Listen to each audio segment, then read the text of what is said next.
las grasas, va a haber una deficiencia de absorción de grasas y eso lleva a esteatorrea y deficiencia de vitaminas liposolubles, lo que lleva a osteopenia y trastornos de la coagulación. ¿Qué exámenes pedimos? Bueno, por definición tenemos las enzimas colestásicas elevadas y puede haber un leve aumento de las transaminasas en cualquier proceso colestásico. Eso, digamos, hay que tenerlo en cuenta. Y aquí es vital tener las imágenes. Si yo tengo un paciente que llega por ictericia y fosfatasa alcalina y gamma-glutamil elevadas, entonces yo tengo que saber dónde está obstruida la bilis. Porque recuerden, colestasis, ya, tengo fosfatasa alcalina y gamma-glutamil elevadas, ya, colestasis. Y colestasis es obstrucción del flujo de bilis. Lo siguiente que tengo que hacer es saber dónde se obstruyó. Ya, se obstruyó en la ampolla de Vater, se obstruyó en el conducto, en el colédoco, pasando por el páncreas. Hay un tumor de la cabeza del páncreas que me obstruye esto. Se me obstruyó a nivel intrahepático, tengo que saber dónde. Y entonces para eso me ayudan las imágenes. Y dentro de las imágenes tengo ecografía, tomografías, ecoendoscopías, colangiografías. ¿Se acuerdan que hablamos de las colangiografías? Que pueden ser por resonancia, por CEPRE, etc. Bueno, tengo colangiografías de diferentes tipos. Y eso me va a definir, las imágenes me van a definir la ubicación. Entonces las intrahepáticas podemos tener intrahepáticas o extrahepáticas. Extrahepáticas, pues vamos a tener cálculos de la vía biliar, tumores, cánceres del páncreas, cánceres de la vía biliar, colangiocarcinomas, ampulomas, parásitos. Acá en los parásitos se pueden meter ascaris, fasciolas, pueden ser quistes hiatídicos que eclosionan hacia la vía biliar. Normalmente el quiste hiatídico está en el parénquima, ¿no? Pero puede romperse hacia la vía biliar y obstruir. Estenosis postquirúrgicas, etc. Entonces, pueden ser cosas extrahepáticas o pueden ser intrahepáticas. Las intrahepáticas pueden ser no obstructivas o pueden ser obstructivas. ¿Cuáles son las no obstructivas? Ya, las que son propiamente a nivel del canalículo biliar. Y estas pueden ser las que hablamos hace un momento, colestasis por medicamentos. Las mismas hepatitis virales. ¿Se acuerdan que hablamos de la hepatitis A de tipo colestásica hace un ratito? Sí. Hay una forma en el embarazo de colestasis inducida por el embarazo. ¿Es fisiológico, no? No, no es normal. O sea, tan no es normal que si es severo, el tratamiento es el parto. Se puede inducir una cesárea porque si el problema es severo. ¿Ya? O sea, si aparece y es una forma leve de colestasis inducida por el embarazo, se puede esperar al parto y se le explica al paciente que se va a resolver el problema. Se le puede dar ácido ursodeoxicólico, se le deben hacer pruebas para buscar otras enfermedades. De repente, justo con el embarazo apareció una colangitis biliar primaria. Hay que hacer todas las pruebas, pero finalmente, nuevamente, por descarte podemos llegar a ese diagnóstico de colestasis inducida por el embarazo. Y si es leve, podemos decirle a la paciente, bueno, espera que termine el embarazo. Pero si es muy severo, ¿no? Entonces la indicación sería, como generalmente esto ocurre en el tercer trimestre,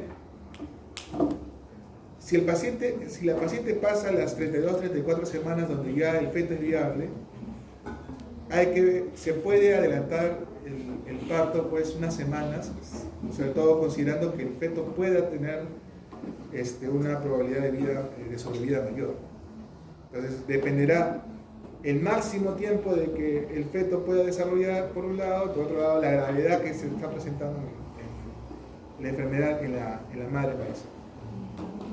Bueno, esas son no obstructivas. Y obstructivas, esto puede ocurrir a nivel de los espacios porta o en los conductos hepáticos, conductos biliares intrahepáticos, ¿no? Como por ejemplo la cirrosis biliar primaria o la colangitis esclerosante. La colangitis esclerosante, los conductos se van estenosando y dilatando, y eso da la imagen de un rosario.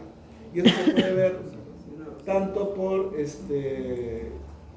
resonancia magnética como por CEPRE. Una característica de la cirrosis biliar primaria o colangitis biliar primaria es la aparición de anticuerpos antimitocondriales positivos. Entonces, si yo tengo una mujer, digo mujer porque es más frecuente en mujeres, mujer con ictericia, con centelamas, hipercolesterolemia, fosfatasa alcalina aumentada, bilirubinas aumentadas, todo un cuadro de colesterol, si le hago ecografía, estamos hablando de una mujer no embarazada, ecografías, tomografías, colangioresonancias, la vía biliar no está dilatada. Le pido anticuerpos antimitocondriales positivos, probablemente sea una colangitis biliar primaria. Pero si en las pruebas aparecen pues estas, en una imagen de, bueno, esto es más raro aún. En una colangioresonancia aparecen estas formas arrozariadas de la vía biliar, entonces estaríamos pensando en colangitis esclerosante, que tiene un marcador en sangre que es el P-ANCA. Ahora, esta colangitis esclerosante primaria suele ocurrir con alguna frecuencia en los pacientes que tienen colitis ulcerativa. Entonces, en la ecografía, esto de acá es la vesícula, acá ven los cálculos, todo lo negro en la ecografía es líquido, esto blanco es el cálculo y el cálculo deja una sombra, eso es típico de un cálculo. El pólipo en la vesícula sería más o menos así, hiperecogénico, pero no deja sombra. Y la otra cosa es que el pólipo no es móvil. Cuando el ecografista tiene dudas, mueve al paciente y ve cómo los cálculos se mueven también. ¿Sí?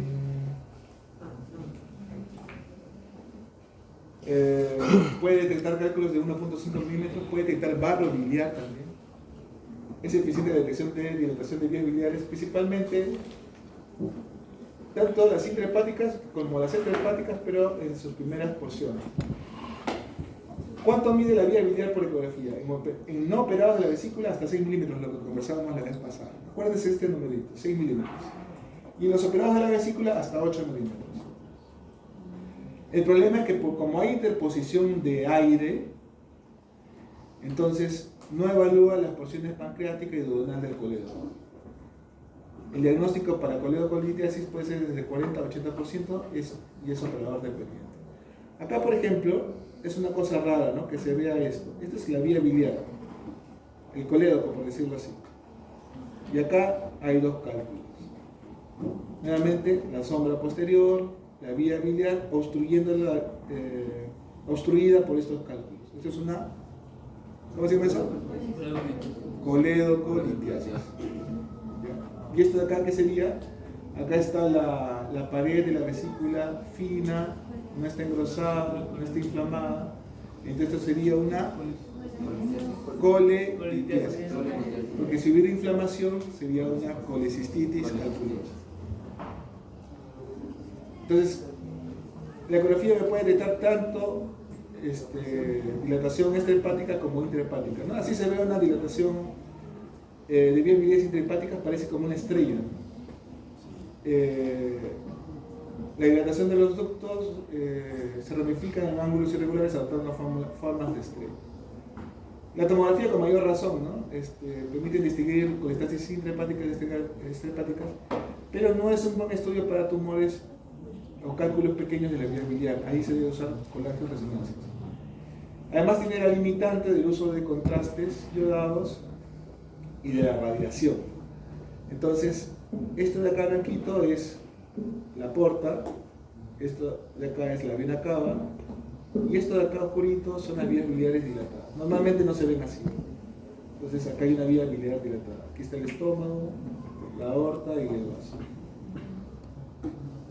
La paquetografía es un procedimiento combinado endoscópico y radiológico. Entonces, con la parte endoscópica, el endoscopista lleva el endoscopio, la punta del endoscopio hasta el duodeno, hasta afrontar la ampolla de Vater.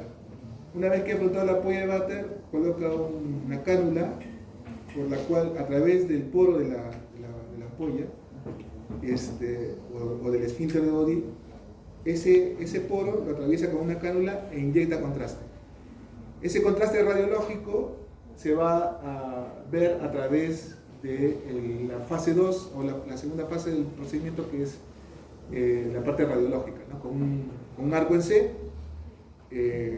se comienza a ver las imágenes y el contraste va a ir por toda la vía biliar y se queda pintada, ¿no? De esta manera así. Entonces, el endoscopio llega hasta la segunda porción del duodeno, esta cánula atraviesa el poro del esfínter y inyecta el contraste, ¿no? Acá vemos la cánula y esta es la vía biliar del colédoco. Por acá estará el páncreas, por acá está la vía del páncreas, que no se ha pintado acá. Y esto parece que es un balón, ¿ya? O sea, acá ya se pasó la cánula, acá hay un balón. Muchas veces por la forma parece un balón. Un balón es como un globito, ¿no? Que se infla, y pongamos que aquí lo que hace el endoscopista es hacer un corte del esfínter. El esfínter es un porito, por ahí no pasa un cálculo. De hecho, no pasa normalmente porque es muy estrecho ese poro del esfínter. Entonces, hay que hacer un corte del músculo y de la mucosa de ese esfínter. Entonces, hay que hacer una papiloesfínterotomía. Acá se coloca se llama esfinterótomo y corta el esfínter y corta la mucosa y crea un orificio lo suficientemente grande como para que pueda drenar la bilis y pueda sacarle el cálculo. Y en esta parte, este globo se dilata, se coloca en la parte más alta y luego el cálculo que puede haber estado acá es traccionado, se jala, es traccionado y sale el cálculo por la esfinterotomía ya realizada. Esta es otra CEPRE. Y les decía, pues, ¿no? A veces la CEPRE no se puede realizar porque hay un tumor que obstruye.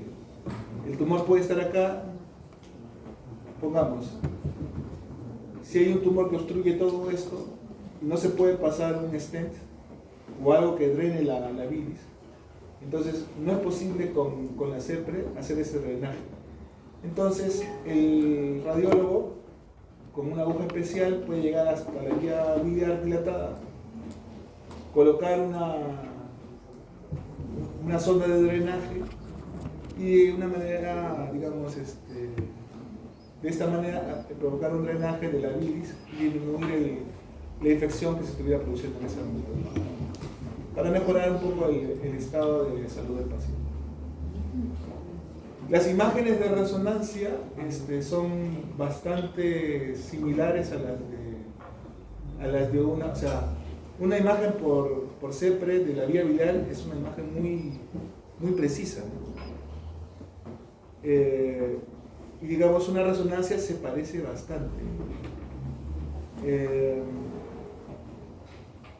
Entonces, es la mejor técnica no invasiva para detectar, en general, las enfermedades de la vía biliar. Puede diagnosticar neoplasias, puede diagnosticar cálculos, etc. Inclusive el diagnóstico de lo que hablamos hace un rato de la colangitis esclerosante. El problema es el costo, que ya no es tanto, ahora han bajado los costos con el uso común, pero solamente sirve para diagnóstico, no para tratamiento. La ventaja es la siguiente, que la CEPRE tiene muchas complicaciones. Como está cerca del páncreas, al momento de manipular por acá, se puede provocar una inflamación del Wilson y generar una pancreatitis. Por acá pasan unas venitas, unas arterias bien finitas que si se cortan, se puede provocar un sangrado severo. Y por último, el corte puede ser tan intenso que se puede provocar una perforación o puede haber una infección, una colangitis. Entonces, la tasa de infecciones o de complicaciones por CEPRE es relativamente alta. La tasa de juicios por CEPRE también. Entonces, todos los que hacen CEPRE están, digamos, en el Perú por lo menos, saben de que pueden tener un problema médico legal porque es un procedimiento con alta tasa de reacciones adversas, ¿no? de complicaciones. Y entonces es bien importante que el paciente esté consciente en el consentimiento informado de las complicaciones que se puedan dar, no solamente con la sepre, ¿no? Pueden haber perforaciones por colonoscopías, por endoscopías altas, sangrados digestivos, etc. Entonces, parte importante del quehacer médico es el consentimiento informado. Entonces, el consentimiento informado, tú le dices al paciente, mira, te voy a hacer esto, existen estos riesgos y existen estos beneficios. Y usted está en la libertad de que sabiendo esto, puede aceptar el consentimiento o no. ¿Para qué sirve el consentimiento informado? Para que no te denuncien. ¿Para qué? Para que no te denuncien. No, no sirve para eso. Para que el paciente esté orientado. Para que el paciente sepa los riesgos que Porque tiene en su procedimiento. Es derecho del paciente saber a qué se somete. O sea, tú no le puedes decir a un paciente, hazte una sepre y no te va a pasar nada. ¿Ya? Entonces, el derecho del paciente es saber que le puede pasar algo. Ahora, si tú hiciste una mala práctica, pongamos, ¿qué puede ser una mala práctica? Que de repente eres residente y no esperaste a tu asistente y lo hiciste el procedimiento tú solo y perforaste al paciente. Entonces, eso es mala práctica. Ya, ahí no va que firmó un consentimiento informado, no. Ya, ahí es mala práctica. Una pregunta, entre la CEPRE y la percutánea que usted dijo, ¿cuál es la que tiene menos complicaciones? ¿O las dos tienen la misma? Mayor tasa de éxito tiene la CEPRE. Ahora, ¿a qué iba todo esto? Siendo un procedimiento que tiene complicaciones, el examen debe estar destinado a alguna acción terapéutica, no al diagnóstico. Entonces, para el diagnóstico, dejo la resonancia. ¿Por qué? Porque no es invasiva, no va a generar problemas. De repente claustrofobia, otro tipo de cosas, ¿no? El costo. Eso sí puede ser problema. Pero pongamos, tengo una ecografía y una tomografía donde no se ve cálculos y el colédoco está en el límite, está en 6. Entonces, no es operado o pongamos una persona operada de la vesícula y está en 8. Entonces, es una coledocolitis residual, es un tumor, no sé, pero está en el límite. Vale la pena hacerle una CEPRE en una situación límite en la cual no están muy elevadas las bilirrubinas. La bilirrubina está en 1.5, la fosfatasa alcalina no está tan elevada, está algo elevada, pero no está tan elevada. Entonces, hay criterios para eso, ya después lo vamos a ver. Entonces, si no hay criterios muy fuertes de que hay un problema de una coledocolitiasis o de una obstrucción por neoplasia, entonces primero hago una resonancia, si no hay criterios muy fuertes. Si yo tengo criterios muy fuertes de que sí hay una coledocolitiasis, entonces ya no hago la resonancia. Por ejemplo, si estoy viendo en una ecografía los dos tremendos calculazos que están ahí en la vía biliar, ¿para qué le voy a hacer una resonancia? Ya los vi ya en la ecografía. Entonces ese paciente directamente pasa a CEPRE, ya no tengo por qué hacer la resonancia. ¿Ya? Y además la CEPRE va a ser terapéutica, lo que va a intentar hacer es sacar los cálculos y liberarle del problema. ¿Qué problemas puede tener este paciente? Puede tener colangitis, puede tener pancreatitis, puede tener bueno, si no es si es otro tipo de obstrucción, a largo plazo puede llevar a la cirrosis, ¿no? Entonces, la intervención va a ser terapéutica, la CEPRE. Nuevamente, si mi sospecha es intermedia, no es alta, o no es muy alta, entonces, si la sospecha es intermedia, se prefiere una colangioresonancia. En ese caso intermedio, en el cual no habían todos los datos, había algunos datos, alguna posibilidad, pero no había todos los datos, mejor la resonancia. Y de repente todo sale normal. Les conté que hay personas ancianas que dilatan las vías biliares sin elevar fosfatasa, sin hacer propiamente un cuadro obstructivo. Pero en su ecografía, en su tomografía, la vía biliar está dilatada. ¿Ya? Pero no es por obstrucción. ¿Ya? Para ese caso es fisiológico para estas personas. Sobre todo ancianos. Bueno, eso es lo que les quería contar de vía biliar.